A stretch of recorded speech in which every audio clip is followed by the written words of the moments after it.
이번 시간에는 예수님의 후기 유대 사역기간 그리고 페레아 사역기간에 대해서 살펴보도록 하겠습니다.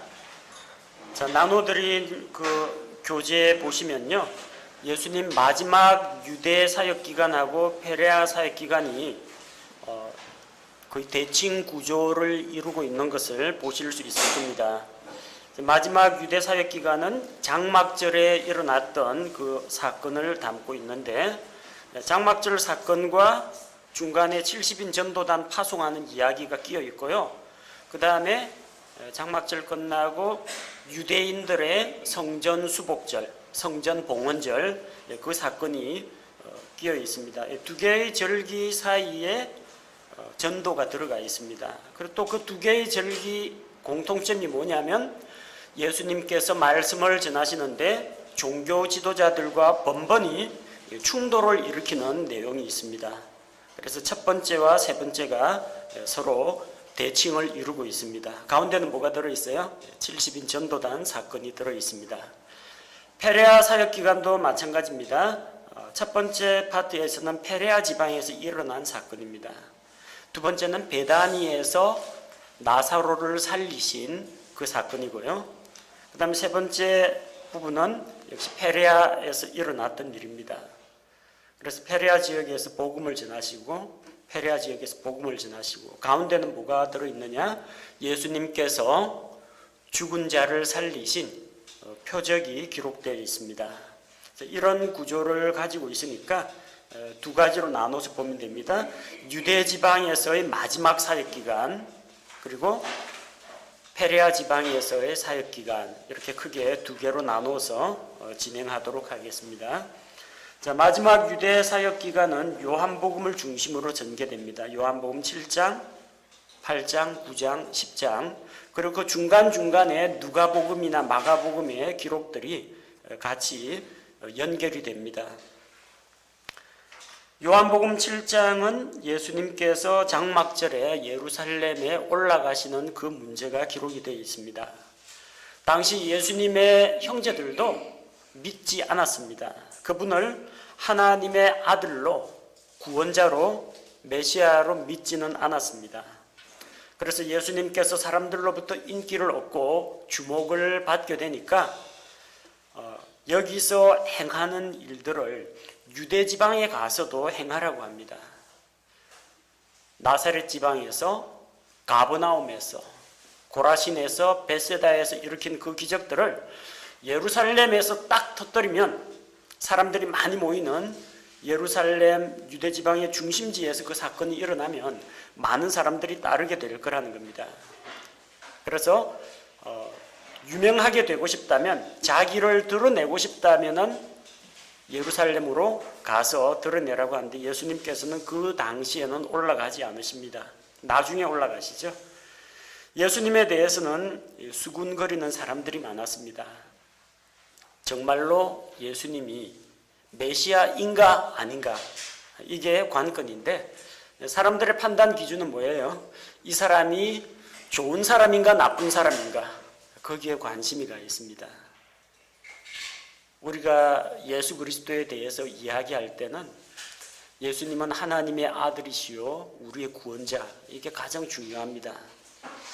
그런데 사람들은 예수님을 세계 4대 성인 중에 한 명으로 꼽고, 그러니까 위대한 인물, 좋은 사람, 나쁜 사람, 이런 단순한 이분법적인 사고로 분류를 하고 있다는 겁니다. 예수님은 그런 어떤 위인의 수준을 뛰어넘어서 온 인류의 구원자로 오신 분입니다. 예수님께서는 이 명절에 형제들이 먼저 올라간 다음에 뒤늦게 올라갔습니다. 안 올라갈 수는 없죠. 유대인들은 반드시 유월절, 오순절, 장막절 세 차례는 반드시 하나님 앞에 나타나야 합니다. 그래서 명절의 중간에 예수님께서 예루살렘에 올라가서 성전에서 가르치셨습니다. 다른 절기하고는 달리 이 절기 가운데 장막절은 일주일입니다.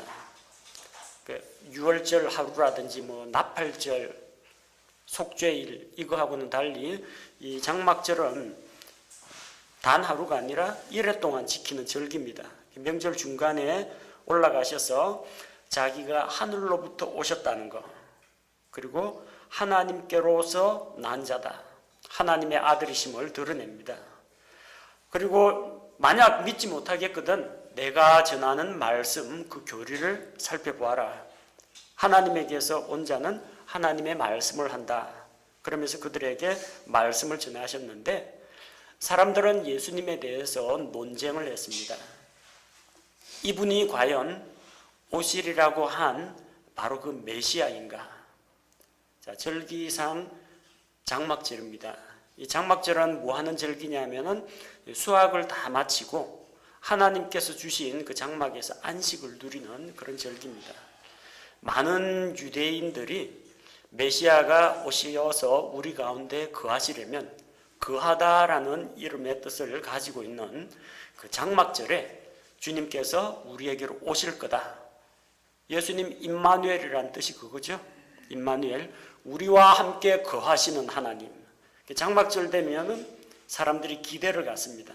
장막절에 주님 오시지 않을까, 그런 기대를 가지고 있는데, 과연 이분이 오시리라고 약속하신 그 메시아인가 아닌가, 서로 간에 논쟁을 벌였습니다. 그리고 명절의 마지막 날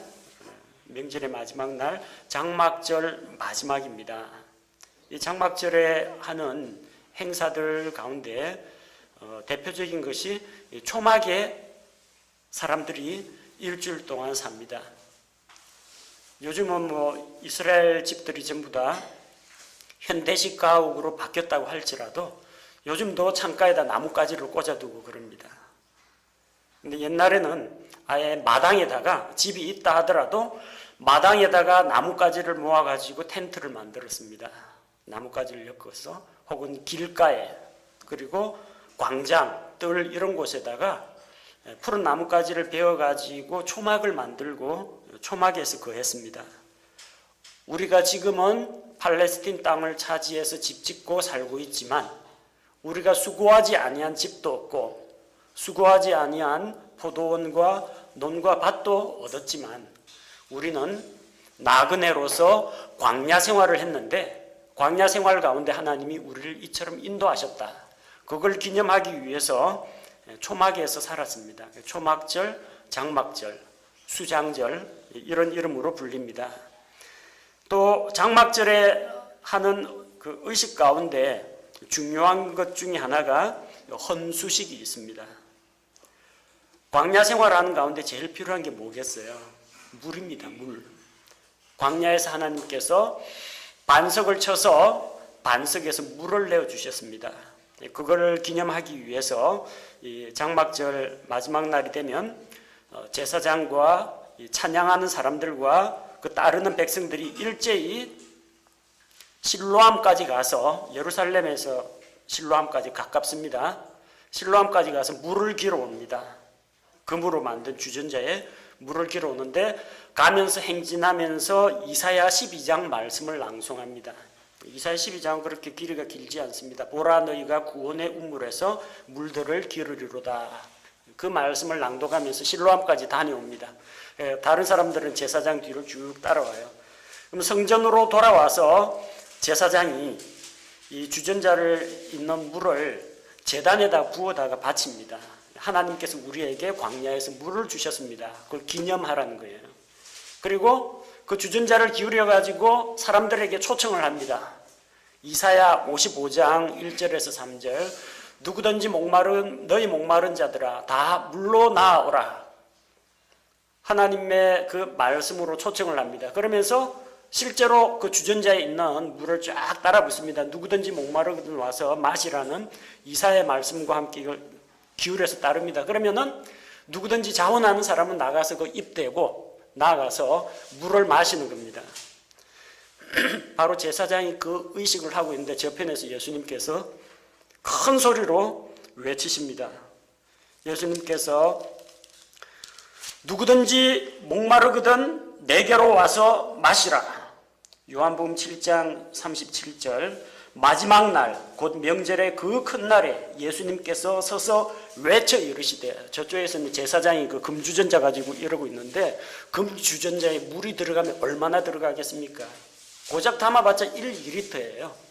그 밑에서 물을 먹겠다고 줄 선 사람이 있는데 한 몇 사람 말고는 물을 못 마십니다. 상징적인 의식으로 이렇게 타는데 금주전자의 물은 이제 다 떨어져 갑니다. 근데 예수님께서 목마른 자는 내게로 와서 마시라 하고 크게 외치십니다. 이 말씀은 무엇을 의미합니까? 예수님께서 장차 자기를 믿는 자들에게 부어주실 성령님을 의미한다. 나를 믿는 자는 성경 기록이 말한 것 같이 그의 배에서 생수의 강들이 흘러나오리라. 주전자에 들어있는 그 물은 유한합니다. 얼마 되지 않습니다. 그러나 그 속에서 솟아나는 샘물, 솟아나는 강물이 된다는 거예요. 성령님을 받은 자는 그런 만족을 누리게 됩니다. 예수님께서 부활하시고 승천하신 이후에 오순절에 성령께서 강림하심으로 말미암아 이 약속이 이루어집니다. 다시는 영적으로 굶주리지 않고 영적으로 가라지 않고 생명을 누리게 되었다는 겁니다. 자, 그 다음에 요한복음 8장에 또 하나의 사건이 기록이 되어 있죠. 이 사건이 일어나고 그 다음 날에 있었던 사건, 요한복음 7장 마지막 절 53절, 모든 사람이 자기 집으로 가니라. 요한복음 8장 1절, 예수님께서 올리브산으로 가시니라. 사람들은 해 떨어지면 각각 자기 집으로 돌아갑니다. 예수님은 머리 둘 것도 없으십니다. 올리브산으로 들어가셨어요. 산에서 밤을 새며 기도하시고 지쳐 쓰러져서 잠이 드셨다가 아침이 되어서 다시 성전으로 들어오시는데, 자, 서기관들과 바리새인들이 예수님을 시험하고자 간음하다가 붙잡힌 여인을 데려왔습니다. 간음하다가 붙잡혔으면 어떻게 되냐면 레위기 20장 10절, 현장에서 잡혔으면은 간음한 남자와 여자를 모두 죽여야 됩니다. 근데 본문 말씀에는 남자는 어디 가고 없고 여자만 있습니다. 간음은 혼자서 짓는 죄가 아니고 남자도 있고 여자도 있어야 됩니다. 근데 남자는 없고 지금 문제 여자만 가지고 이제 서기관들과 바리새인들이 추궁을 합니다. 그리고 이를 통해서 예수님에게 도전을 하는 겁니다.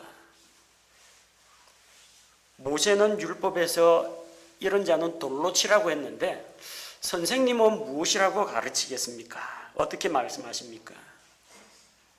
함정에 빠뜨리는 질문이에요.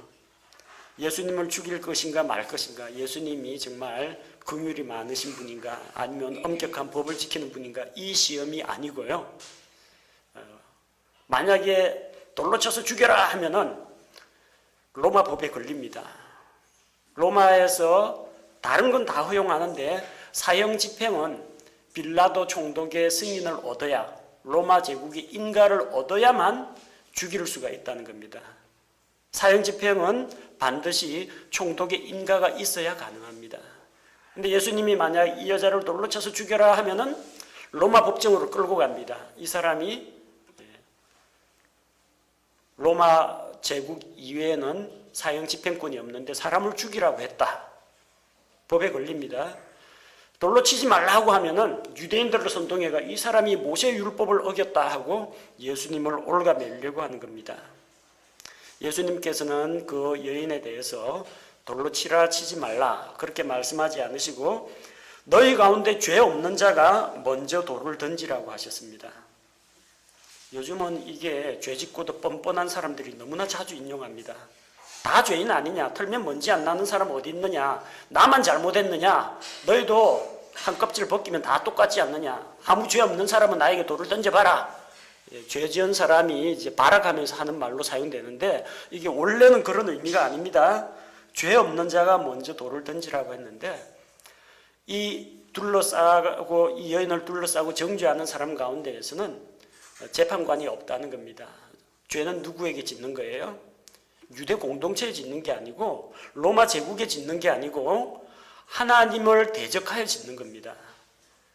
죄에 대한 용서도 하나님께 나오고 죄에 대한 심판도 하나님께 속한 것이라는 것을 보여주시는 겁니다. 하나님은 죄가 없으십니다. 공의로우십니다. 그분은 법을 만드신 분입니다. 집행하시는 분이요 심판하시는 분이라는 겁니다. 너희가 과연 하나님을 대신하겠느냐? 그리고 예수님께서 이 여인에게 돌을 던지지 않으셨습니다. 여자에게 물어봅니다. 너를 고소하던 그 자들이 어디 있느냐?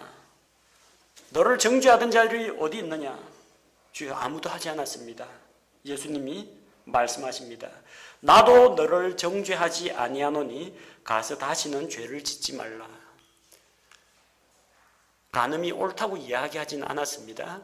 그러나 예수님께서는 죄를 용서하거나 심판하실 권한이 있으신 분입니다.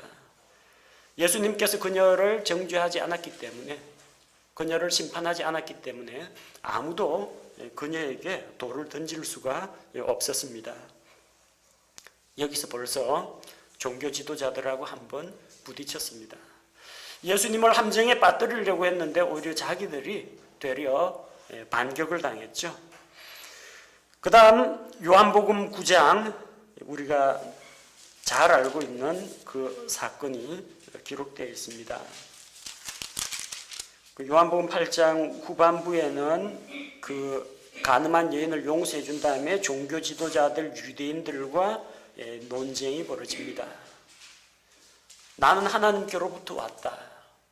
나에 대해서 아버지 하나님께서 증언하시고 성령께서 증거하시고 또 내가 스스로 증거하고 내가 한 그 사역들이 증거하고 있다. 그러나 사람들은 예수님 자신을 가리켜서 하나님의 아들이라고 하니까 신성모독이라고 생각합니다. 그리고 너희가 진리를 알게 되면 자유를 얻게 될 것이라 하는데 우리는 아브라함의 자손이다. 남의 종이 된 적이 없다. 그러나 그들은 마귀의 종이요 죄의 종이라는 것을 깨우쳐 주십니다. 여기에서 또 종교 지도자들과 한바탕 격렬하게 다툼이 일어납니다. 그 다음에 이제 요한복음 9장에 예수님께서 날 때부터 눈먼 자를 고쳐주십니다. 이 날 때부터 눈먼 사람을 만났는데 제자들은 날 때부터 눈먼 그 사람을 보고 이 사람이 누구의 죄 때문에 이렇게 되었습니까? 자신의 죄 때문입니까? 부모의 죄 때문입니까? 제자들 마음속에 있는 생각은 이런 겁니다. 이 사람이 질병이 있거나 사업이 망하거나 뭐 문제가 생긴 것은 다 죄 때문이라는 겁니다. 질병이 반드시 죄 때문에 오는 건 아닙니다. 죄로 인한 것도 있고요. 위생관리 잘못해서 그런 것도 있고 유전적인 것도 있고 사고로 인한 것도 있습니다. 제자들은 나는 눈이 안 벌었다. 그 사람을 정죄함으로써 나는 그런 눈이 멀 만한 죄를 지은 적이 없다. 자기 의를 내세우는 겁니다. 다른 사람을 정죄하면서 나는 그런 죄를 짓지 않았다. 이런 생각이 저변에 깔려 있는 겁니다. 바리새인들은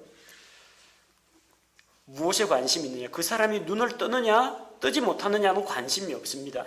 오로지 율법에 관심이 있습니다. 예수님이 안식일에 날 때부터 눈먼 자를 고쳐주셨다고 하니까 자기들끼리 이제 토론이 붙습니다. 예수님은 안식일을 어겼다. 그러니까 죄인이다. 한쪽에서는 죄인이면은 하나님께서 안 들어주실 텐데 죄인이 어떻게 이런 기적을 베풀 수 있느냐? 죄인이 아니다. 이쪽은 죄인이다 해가지고 자기들끼리 또 논쟁이 벌어지는 겁니다. 지금 한 사람이 눈을 뜨고 바로 보게 되고 새 삶을 찾게 된 거에는 관심이 없어요. 이 사람이 죄인이냐 아니냐 그거 따지고 이 안식일을 지키는 게 맞느냐 안식일에 병 고치는 게 맞느냐 안 고치는 게 맞느냐 그렇게 논쟁을 하는 사람들이 있습니다. 논쟁을 하다가 이제 부모를 불러다 물어봅니다. 이 사람이 정말로 태어날 때부터 눈이 멀었느냐? 네 아들이 맞느냐? 맞다고 해요. 그럼 지금은 왜 보게 되었느냐? 예수님이 고쳐주었다 이러면은 또 유대인들로부터 또 책을 잡힐까봐 우리는 모르겠다. 그가 장성하였으니 그에게 물어보시오. 자기 책임을 부모는 회피합니다. 잘못하다가는 유대인 공동체에서 추례를 당할 수가 있기 때문에.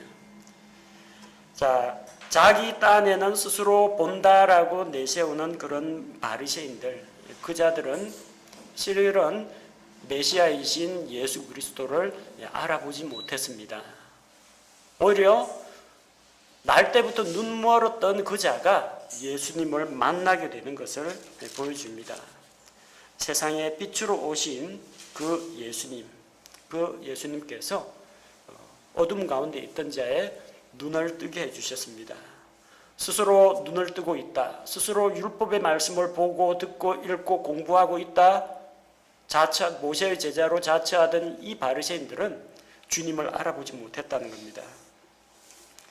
그리고 바로 그런 이 율법 논쟁이나 하고 다른 사람들을 정죄하기나 하고 이러는 그 사람들은 누구냐? 요한복음 10장에 나오는 강도들입니다. 나 이전에 왔던 자들, 양의 문으로 들어오지 않는 자는 다 강도라고 했습니다. 도둑이고 강도라고 했습니다. 예수님만이 선한 목자가 된다고 하셨습니다. 우리가 이미 마태복음 9장에서 살펴봤죠. 무리를 보시고 불쌍히 여기셨는데 그들이 목자 없는 양과 같이 고생하며 이리저리 방황하고 있는 것을 보았습니다. 하나님의 말씀도 있고 성전도 있고 제사장도 있고 율법학자들도 있는데 그들은 여전히 길 잃은 양과 같았다는 겁니다. 목자가 없었기 때문입니다. 그래서 요한복음 10장에서 예수님이 선한 목자 비유를 들어서 설명을 하십니다. 구약시대에는 이 목자를 살리기 위해서 목자가 죄를 지으면 양들이 대신 죽었습니다. 죄 헌물로, 범법 헌물로. 근데 신약시대에는 이게 바뀐다는 겁니다. 양들을 살리기 위해서 목자가 대신 죽임을 당합니다. 연약한 양과 같은 존재, 하나님을 떠난 우리 사람들이 길 잃은 양과 같다는 겁니다. 양은 공격 무기가 없어요. 이빨, 발톱, 뿔, 독 이런 거 없습니다. 방어 무기도 없습니다. 튼튼한 가죽이 있는 것도 아니고 보호색이 있는 것도 아니고 고슴도치 가시가 있는 것도 아니고 또한 동작도 느릿느릿해가지고 사냥당하기 딱 좋습니다. 토끼처럼 빨리 뛰지도 못합니다. 방향 감각도 없습니다. 또 양은 지독한 근시이기 때문에 바로 눈앞에 보이는 밑에 있는 풀은 보이는데 저 앞쪽에 낭떠러지가 있는지 비탈이 있는지 보지도 못하고 그냥 방향 감각 없이 살아갑니다. 가만 내버려 두면은 살아남을 확률이 거의 없어요. 목자 품을 떠나면 그냥 죽었다고 봐야 됩니다.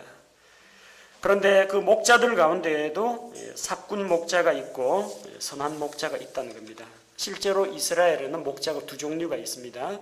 자기 양들을 자기 가정에서 키우면서 자기 가족들이 돌보는 진짜 양의 주인으로서 돌보는 자가 있고 목장을 좀 크게 하다 보니까 자기만 가지고 부족해서 고용한 사꾼들을 데려다가 양을 맡기는 경우가 있습니다.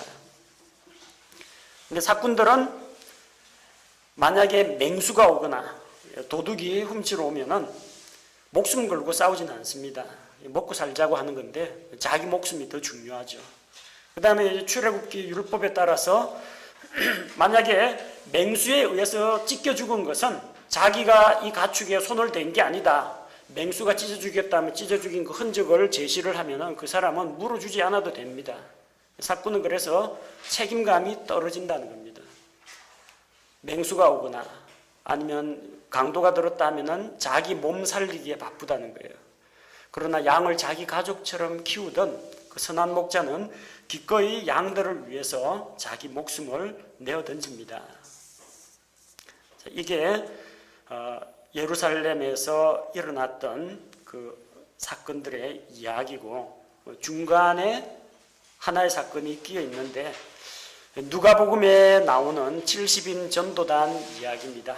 다른 복음서에 안 나옵니다. 누가복음에만 나옵니다. 70명의 전도자를 예수님께서 보내서 이제 왕국을 선포하게 하셨습니다.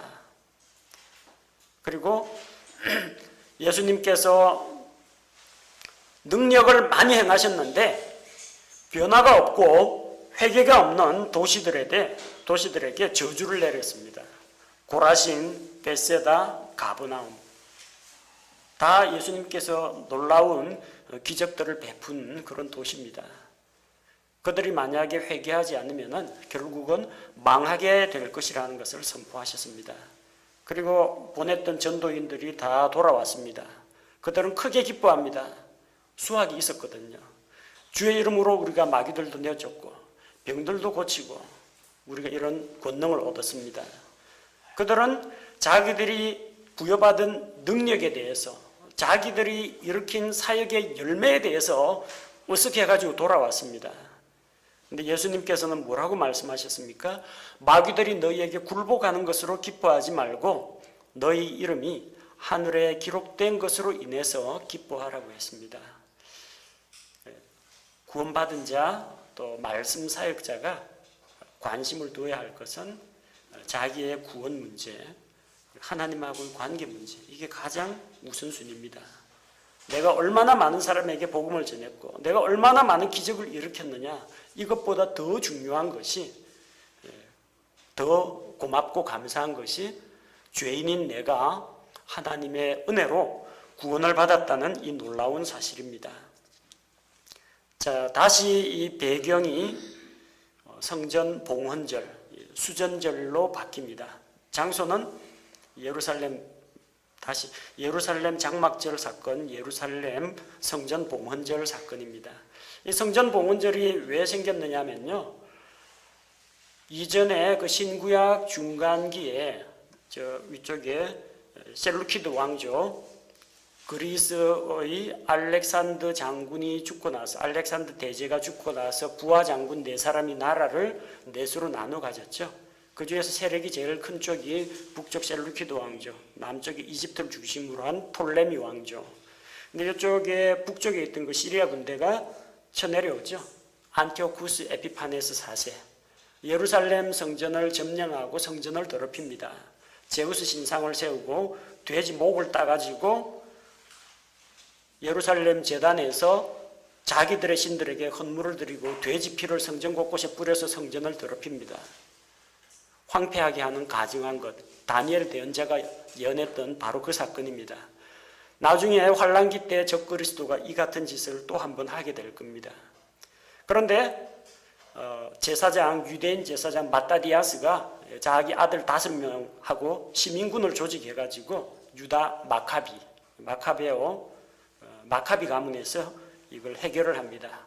예루살렘을 탈환하고 시리아 군대를 물리치고 그들이 더럽혔던 성전을 다시 정결하게 하고 하나님께 다시 봉헌해서 바칩니다.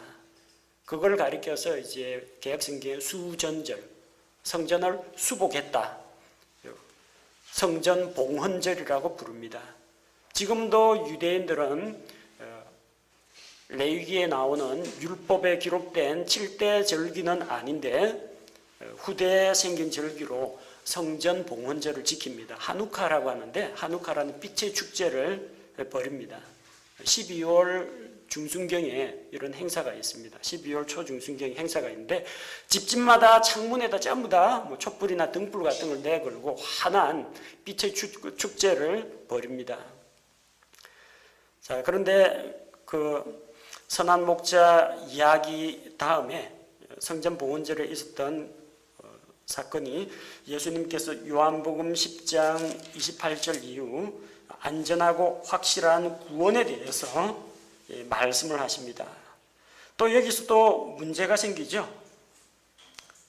어떤 문제가 생기느냐 하면 예수님께서 그들을 주신 내 아버지는 모든 것보다 크심에 아무도 내 아버지 손에서 그들을 빼앗을 자가 없다. 우리는 하나님의 손 안에서, 예수님의 손 안에서 안전하다, 이 말씀을 전하면서 나와 내 아버지는 하나님이라 하니까 유대인들이 전부 돌을 집어 던지려고 합니다. 나와 아버지는 하나다. 그리고 예수님 자기가 하나님과 하나라는 거예요. 삼위일체에 대한 교리도 담고 있는 말씀인데, 자기가 나사렛 목수 요셉의 아들이면서 하나님의 아들이라고 하니까 신성모독이라고 하면서 돌을 들어 치려고 하는 겁니다. 자, 여기서 또 한 번 유대인들과 부딪힙니다. 장막절에도 한번 충돌이 일어났었죠. 성전 봉헌절에도 또 충돌이 일어납니다. 자, 그래서 요한복음 10장 40절에 보니까 사람들은 그분을 잡으려고 하는데 예수님께서는 그들의 손에서 피하시고 요르단 건너편 곧 침례자 요한이 처음 침례를 주던 곳으로 건너갔습니다. 요르단강 동쪽에 있는 그 땅이 페레아 지방입니다. 베레아 말고 페레아입니다. 베레아는 사도행전에 나옵니다.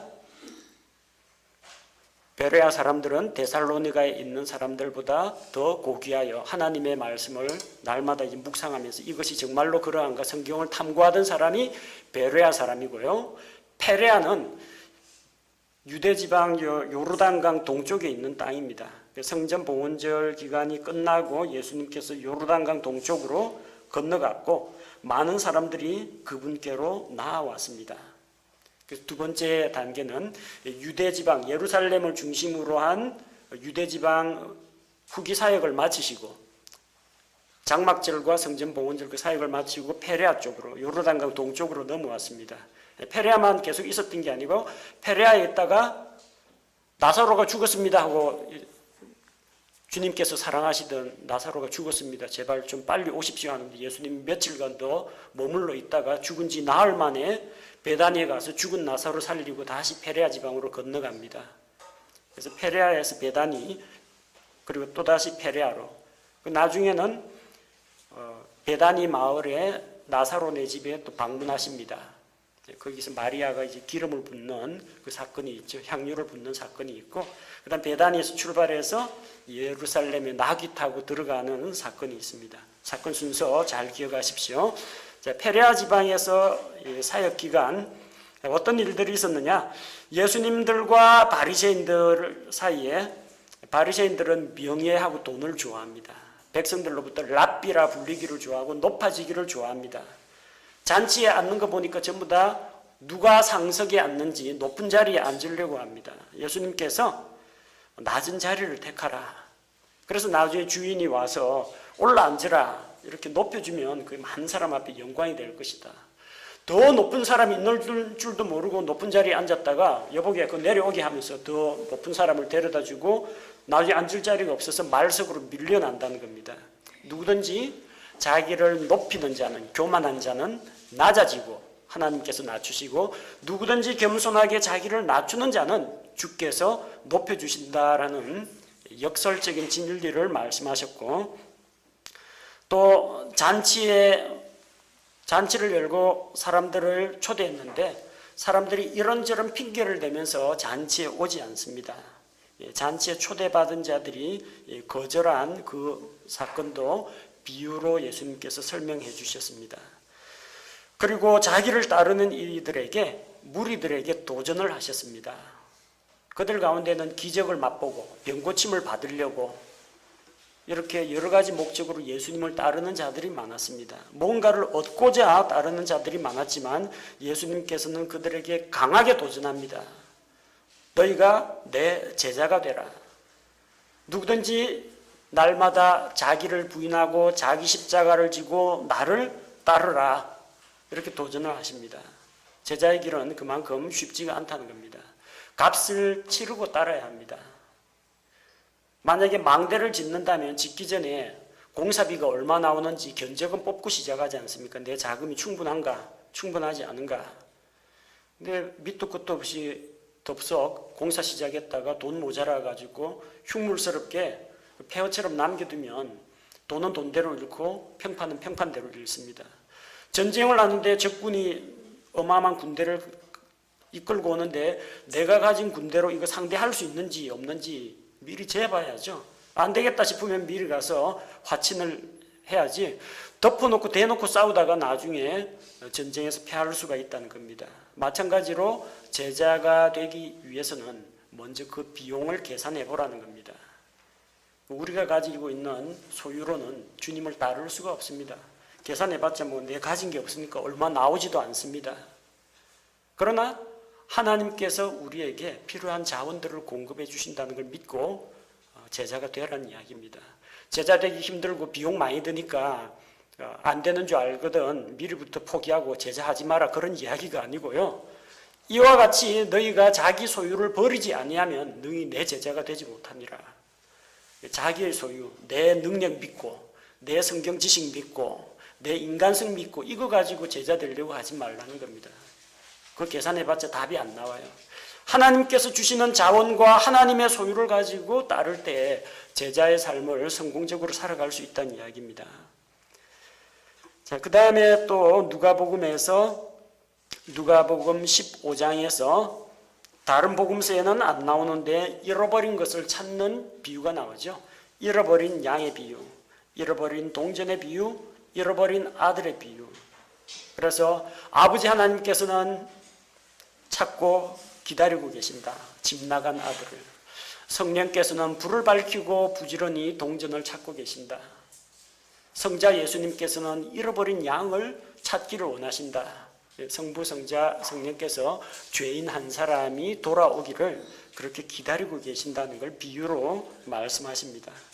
그리고 우리에게 정말 소중한 구원의 문제, 죄 문제 해결하고 구원받는 문제, 영원한 삶을 대비하는 문제에 대해서 누가복음 16장에서 불의한 청지기 비유, 그리고 부자와 나사로 이야기 두 개가 기록되어 있습니다. 불의한 청지기는 주인 재산을 이리저리 빼돌리는 청지기가 잘했다는 이야기가 아니라 그가 지혜롭게 행했다는 겁니다. 청지기 자리에서 쫓겨난 다음에 어떻게 먹고 살까 미래 대비를 했다는 이야기입니다. 그것처럼 현실 세계에 너무 빠져가지고 우리 죽음 이후의 세계, 하늘에 있는 영원한 상급, 낙원이냐 지옥이냐 이거 미리 이 세상에 있는 동안에 다 정해놔야 됩니다. 낙원 하늘나라 갈 수 있도록 준비해야 되고요. 가더라도 간신히 목숨만 건지고 간신히 구원받는 게 아니라 넉넉하게 칭찬받고 상급받으면서 들어갈 수 있도록 미리 준비하라는 겁니다. 미래를 대비하는 지혜에 대해서 말씀하셨고, 그리고 그 미래가 진짜 있다, 낙원도 있고 지옥이 있다는 걸 보여주기 위해서 비유가 아니라 부자와 나사로 이야기를 들려주신 겁니다. 이렇게 페레아 사역을 하면서도 주님께서 말씀을 전하셨습니다. 그리고 예수님과 제자들 사이에서 그 대화, 사람을 실족하게 하지 말라. 여기 있는 작은 아이 하나라도 너희가 실족하게 하지 말고 마땅히 섬기는 종으로서 낮아져서 섬기라고 말씀하셨습니다. 이 말씀을 전하고 있는데 저쪽 이 베다니 마을에서 급히 찾아왔습니다. 예수님 찾아왔습니다. 주여, 사랑하시는 자가 병들었나이다. 예수님께서 이 병은 죽을 병이 아니라 하나님의 영광을 위한 것이니라. 그러면서 이미 알고 계십니다. 병들었다는 거. 그리고 급히 가가 병 고쳐줘야 되는데 며칠간 더 머물다가 뒤늦게 나사로 죽은 지 나흘이 되었어야 베다니 마을에 나타났습니다. 그 자리에서 예수님께서는 자기가 부활이요 생명이시라고 선포하셨습니다. 나를 믿는 자는 죽어도 살겠고 무릇 살아서 나를 믿는 자는 영원히 죽지 아니하리니 이것을 내가 믿느냐. 그 마리아, 마르다 그 자리에 모인 사람들 앞에서 예수님께서 말씀하시고 죽은 지 나흘이 지나가지고 시체가 썩어 짓무르고 있는 나사로 무덤 안에 있습니다. 사람들로 하여금 무덤을 가로막고 있는 돌을 치우게 하시고 하나님께 기도하고 나사로를 살리십니다. 죽은 자의 부활이 있다. 몸을 입고 죽은 자가 부활할 수 있다는 걸 예수님께서 보여주십니다. 조금 있으면 예루살렘 올라가서 예수님 본인도 고난받고 죽으시고 부활하실 것이기 때문에 미리 이런 예표적인 사건으로 보여주십니다. 자, 죽은 자가 살아나는 이 기적이 일어났으면 메시아가 나타났다 하고 사람들이 믿어야 되는데 종교 지도자들이 음모를 꾸밉니다. 이 사람이 점점 세력을 얻게 되면 우리 자리가 위태하다. 또 수많은 사람들이 예수님을 막 메시아로 따르니까 이거 엄청난 민중들이 따르게 되면은 예수님이 만약에 로마에 항거해 가지고 정치적인 민중 항쟁을 벌이면 얼마나 많은 지지자 또 예수님 능력도 있지 않느냐. 그러면 로마에서 군대를 파견해 가지고 우리 이스라엘을 쑥대밭으로 만들 것이다. 어떻게 하면 좋겠느냐. 그때 대제사장 가야바가 대언의 말씀으로 이야기합니다. 자기는 자기 입에서는 예수님을 죽이고 싶어서 이야기한 것인데 근데 그것이 자기도 모르게 대언이 됐다는 겁니다. 요한복음 11장 51절 그는 스스로 이 말을 하지 아니하고 그 해의 대제사장이므로 예수님께서 그 민족을 위해 죽으실 것을 대언했다는 겁니다.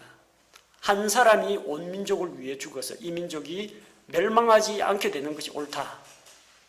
자기는 예수님을 죽여서 우리 유대 땅이 평화롭게 되는 것이 좋겠다라고 이야기했지만 대제사장으로서의 발언은 뭐냐면은 하나님의 어린 양 예수 그리스도 한 사람이 십자가에서 희생당해서 다른 사람들이 죄의 문제에서 벗어나고 구원을 얻는 것이 낫다라는 겁니다. 대언자 가운데에는 하나님께서 하신 말씀을 알아듣고 이스라엘 백성에게 전한 사람도 있지만 자기는 예수님을 죽이고 싶어서 이 말을 했는데 자기가 대언하는 말을 자기조차도 깨닫지 못하는 이런 일도 있다는 겁니다. 그 의미가 52절에 소개되어 있죠. 그분께서 예수님께서 그 민족만을 위해 죽지 아니하고 널리 흩어진 하나님의 자녀들을 함께 모아 하나가 되게 하려고 죽으실 것을 대언하였더라. 이게 합당하다는 겁니다. 유월절 어린 양을 드릴 때에는 반드시 그 양을 먼저 데려다가 아무 양이나 데려가 잡는 거 아닙니다. 데려다가 관찰을 합니다. 흠이 있는지 없는지. 그 다음에 제사장이 유월절 어린 양으로 합당하다 판정이 나면은 희생헌물이 될 수 있습니다. 나중에 어디 눈이 삐었다든지 다리가 부러졌다든지 아니면 지체가 부족하다든지 이런 게 있으면은 제물로 바칠 수가 없습니다. 근데 대제사장이 뭐라고 선포했어요? 이 사람이 우리 민족을 위해서 대신 죽어줄 희생물로 합당하다라고 선포했습니다. 그러니까 십자가에 달린 예수 그리스도는 정식 대제사장의 인준을 거친 유월절 어린 양이라는 이야기입니다. 예수님이 희생제물로 확정이 되었고 그래서 그때부터 그들이 예수님을 죽이려고 함께 의논했다. 그렇게 기록되어 있습니다. 자, 죽은 나사로를 살렸는데 예수님은 죽은 자를 살렸는데 대제사장은 바로 예수님을 죽이려고 하는 그런 계획을 꾸몄습니다. 자, 그래서 다시 예수님은 그 베다니에서 나사로 살린 다음에 페레아로 다시 돌아옵니다. 자, 그 이방인의 땅에서 10명의 나병 환자를 고쳐줍니다. 아마도 이 나병 환자는 이스라엘 공동체 안에 들어가지 못하니까 저 외진 곳, 외딴 이런 도시들에서 살아야만 했습니다. 예수님께서 그들을 다 정결하게 해줬는데 그 중에 한 사람만이 하나님께 영광을 돌리며 주님께 나와서 감사하고 그분께 경배드렸습니다. 그리고 예수님께서는 이어지는 누가복음 18장에서 낙심하지 말 것, 기도하면서 낙심하지 말고 그 가난한 과부가 재판장에게 호소하는 것처럼 한밤중에 친구가 찾아왔는데 먹일 빵이 없어가지고 다른 친구 집에 밤중에라도 문 두드려서 강력하게 요구하면서 빵을 얻어내는 것처럼 기도하는 자세에 대해서 말씀하셨고 자기를 의롭다고 여기는 바리새인과 자기가 죄인임을 고백하는 세리의 기도에 대해서 비교하셨습니다. 자, 또 어떤 논쟁이 한 차례 벌어지느냐 하면 이혼 문제, 마태복음 19장 여기에 나오는 이혼 문제가 벌어집니다. 사람이 자기 아내를 내어버리는 것이 옳습니까? 옳지 않습니까? 예수님께서는 이혼은 옳지 않다고 말씀하십니다. 그러자 기다렸다는 듯이 아니 그러면 모세는 왜 이혼 증서를 줘서 내보내라고 했습니까? 자, 모세 율법을 이제 들고 나오는 거죠. 예수님께서 설명을 하십니다. 당시 이 유대인들 바리새인들은 샤마이라는 랍비 그리고 힐렐이라는 랍비 두 파로 나뉘어 있었습니다. 샤마이는 되게 엄격합니다. 음행 이외에 간음 이외에는 절대 아내를 내버리는 게 허용이 안 됩니다. 힐렐은 자유주의자입니다. 그래서 만약 그 아내에게 수치되는 점이 발견되거든 이혼 증서를 주어서 내보낼지니라. 이 수치스러운 게 뭔가 내 아내가 옆집 여자보다 못생겼다. 내가 부끄러워서 못 다니겠다. 이건 수치스러운 겁니다. 내 아내가 그 고기를 태웠다. 내 아내가 요새 살이 많이 쪘다. 어쨌든 내가 남보기 부끄럽다 하고 아내를 수치스럽게 여기면 다 이혼 사유가 된다는 겁니다. 그래서 은근히 이쪽으로 이제 요 랍비를 추종하는 사람이 많겠죠. 뭐 엄격한 것보다는 뭐 좋게 넘어가고 자기 하고 싶은 대로 다 할 수 있으니까 예수님에게 물어봅니다. 당신은 샤마이 팝니까? 힐렐 팝니까? 이혼하는 게 맞습니까? 안 맞습니까? 물어보는 겁니다. 예수님은 이혼은 불가라고 이야기합니다. 그럼 모세는 왜 이혼 증서를 써주면 합법적으로 이혼이 된다고 했습니까? 원래 창세기 2장에는 이혼이 없습니다. 둘이 한 몸을 이룰지니라 땡 그걸로 끝입니다. 그게 왜 생겼어요? 너희 마음의 강팍함 때문에. 아내는 마음에 안 들어요. 이혼 안 된다 하면 어떡합니까? 새 살림 차립니다. 딴 집에 두 집 살림 차립니다. 그래 돈 빼돌려가 다른 여자한테 갖다 주고 이 아내는 이혼 못하니까 볼 때마다 한숨이 나고 죽을 때까지 데리고 살면서 괴롭히는 겁니다. 여자가 괴롭죠. 너희 마음의 강팍하고 완악함을 내가 안다. 그러니까 그렇게 고생시킬 바에는 풀어주라는 이야기입니다. 그래서 이혼 제도가 사람들의 강팍함 때문에 생긴 것이지 하나님께서 이혼을 장려하거나 이혼을 말씀하신 게 아니라는 겁니다. 자, 근데 이것은 마태복음하고 다른 복음서하고는 차이가 납니다. 마태복음에서는 음행한 연고 이외에 아내를 내어버리면 안 된다. 거꾸로 이야기하면 음행한 경우에만 이혼할 수 있답니다. 다른 복음에서 마가복음이나 누가복음에 이런 게 안 나오고 하나님이 짝지어 주신 것을 사람이 나누지 못할지니라 그걸로 끝입니다. 이혼 안 된다고 되어 있습니다. 마태복음은 왜 그렇게 기록되어 있냐? 유대인의 율법 때문입니다. 마태복음은 수신자가 누구예요? 유대인들입니다. 유대인들은 신명기에 나오는 이혼에 대한 율법을 가지고 있습니다. 이혼이 허락되어 있습니다. 그렇기 때문에 그들에게는 간음은 이혼 사유가 된다라는 겁니다. 그러나 이방인들에 대해서는 아예 그런 단수 조항이 없습니다. 우리는 모세 율법 신명기를 받은 적이 없습니다. 그러니까 하나님이 짝지어 주신 것을 사람이 갈라놓지 못한다. 이게 정답입니다. 간음했으면 그럼 이혼해야 되느냐? 뭐 아내가 간음했다. 그럼 이혼해야 되냐? 반드시 그런 건 아닙니다. 이혼 사유가 된다라고 이야기했지 이혼하라는 이야기가 아니에요. 마태복음 19장 그 앞쪽에 나오는 이야기가 무슨 이야기입니까? 100데나리온 빚진 자하고 1만 달란트 빚진 자 이야기가 나옵니다. 10,000달란트 용서받았지 않았느냐? 그 100데나리온 그것도 용서 못하느냐? 그 이야기예요. 하나님께서 너희 같은 죄인들도 받아주지 않았느냐? 근데 너한테 좀 잘못한 그 부인이나 남편 용서 못하겠느냐? 그 이야기예요. 그 다음에 이제 이혼 문제가 나오고 이혼 문제 다음에 뭐가 나와요? 어린아이들이 나옵니다. 아이들이 내게로 오는 것을 금하지 말라 하면서 아이들을 안고 축복해 주셨습니다. 복을 빌어 주셨습니다. 그들에게 복을 내려주시고 바로 하나님의 왕국은 이런 자의 것이다. 어린아이와 같이 되어야 들어갈 수가 있다고 말씀하십니다. 이혼하면 제일 큰 피해자가 누구예요? 멋 모르고 내팽개치고 소외당하고 홀 어머니 홀 아버지 밑에서 살아야 되는 아이들이 제일 큰 피해자입니다. 이 아이들을 하나님도 예수님도 그렇게 애지중지 사랑하시는데 그 아이들을 생각하라는 겁니다. 그 딱 두 가지 중간 용서하고 아이 그 사이에 이혼 문제가 들어가 있습니다. 그래서 예수님 말씀하신 거 이혼하면은 잘 됐다. 이혼할 건수만 잡아가지고 이게 뭡니까? 그 흥신소 뭐 심부름센터 해가지고 가늠만 해봐라. 당장에 이혼하겠다. 그렇게 벼르고 있으라는 이야기가 아니에요. 이혼은 불가라는 이야기입니다. 좋든 나쁘든 둘이 한 몸이라고 했기 때문에 언제까지 효력이 유효합니까? 둘 중에 한 몸이 죽을 때까지는 그게 유효하다는 겁니다. 그만큼 결혼과 가정에 대해서 예수님께서 중요시하는 걸 볼 수가 있습니다. 그 다음 이제 부자 청년이 나와가지고 내가 무엇을 해야만 되겠습니까? 내가 무엇을 해야만 하나님의 왕국에 들어갈 수 있겠습니까? 그 청년의 고민에 대해서 예수님께서 상담을 해주시죠. 재물에 대한 욕심을 먼저 버릴 것을 이야기합니다. 또 길 가는 와중에 이 부자 청년이 찾아와 또 길 가는 와중에 제자들 사이에 수군수군하면서 다툼이 일어납니다. 근데 때마침 야고보와 요한이 자기 엄마를 데리고 와가지고 엄마 앞세워가지고 주님 제 두 아들이 하나는 주님의 왕국에서 하나는 오른쪽 하나는 왼쪽 그러니까 좌의정 우의정 한 자리씩 하게 해달라고 이제 청탁을 넣게 되죠. 그래서 많은 제자들이 시기하고 분쟁을 일으킵니다. 내가 먼저 말하는 건데 야고보 요한이 선수를 쳐버렸으니까 예수님께서 뭘 말씀하십니까? 예수님은 지금 십자가 지러 예루살렘으로 올라가고 계신데 다툼이 일어나죠. 누구든지 섬기는 자, 낮추는 자가 큰 자라는 것을 말씀해 주셨습니다.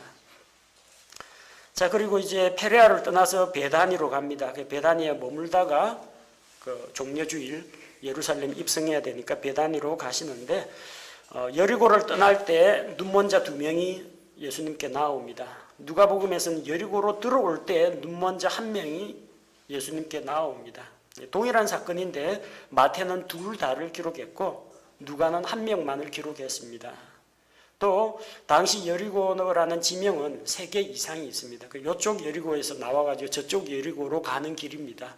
어느 쪽에서 보고 쓰느냐에 따라 여리고에서 나갔구나, 우리 여리고로 들어오는구나, 둘 다 맞는 표현입니다.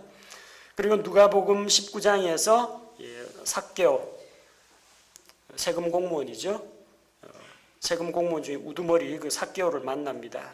삭개오를 만나가지고 예수님께서 말씀을 전하시고 삭개오가 회개하고 회개의 표적도 보입니다. 내 재산을 팔아서 가난한 자들에게 나눠주고 남의 것을 불법으로 빼앗았으면 4배나 갚겠습니다.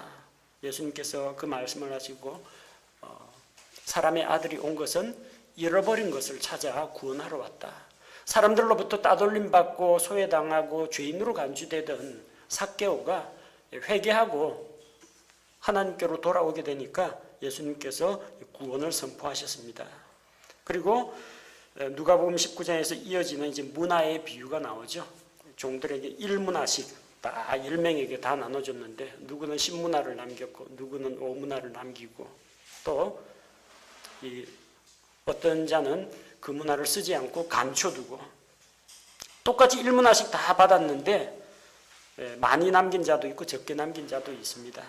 달란트 비유하고는 다릅니다.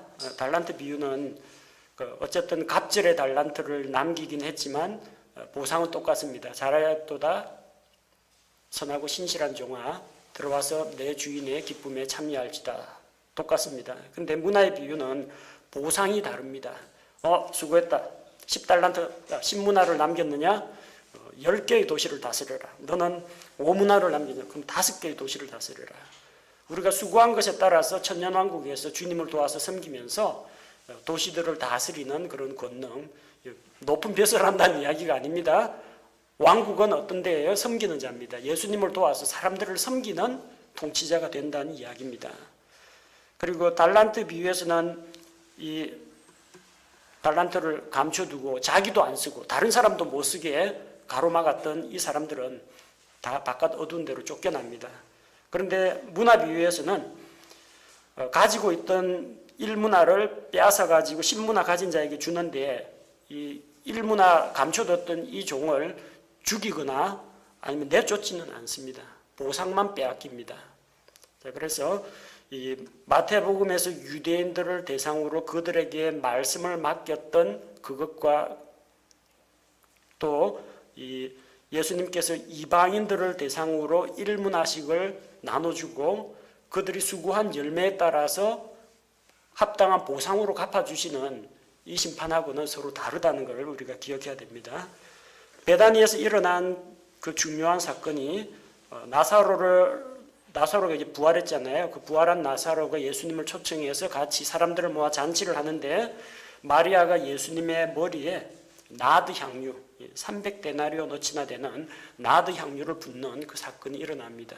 가룟 유다는 그걸 팔아가지고 현찰로 가지고 있었으면 자기가 돈가방에 들은 거 몰래 훔쳐가려고 했는데 그 기회를 놓쳐가지고 억울해하고 예수님께서는 이제 이 여인이 나에게 기름을 부은 것은 나의 죽음, 장사 지냄을 위함이다. 그러면서 예수님께서 이제 베다니를 떠나서 예루살렘에 올라가 대제사장과 장로들과 그리고 서기관들에게 고난을 당한 다음에 이방인의 손에 넘겨져서 십자가에서 죽으실 것을 말씀하십니다. 그래서 예수님의 사역이 이제 거의 막바지에 다 다루고 있습니다.